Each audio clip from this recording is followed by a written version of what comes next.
For the people that I saw that keep saying, why are people talking about Jaden Smith and why are people speculating? And as I understand that speculations can harm people and offend people, and speculation is bad in general, because without evidence, it is not safe to point fingers.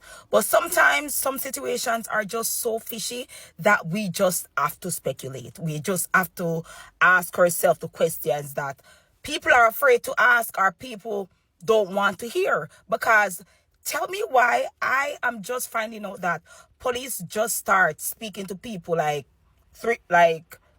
2 days ago, because I saw, is his name Demar online, and Demar was saying that the police interviewed him 2 days ago.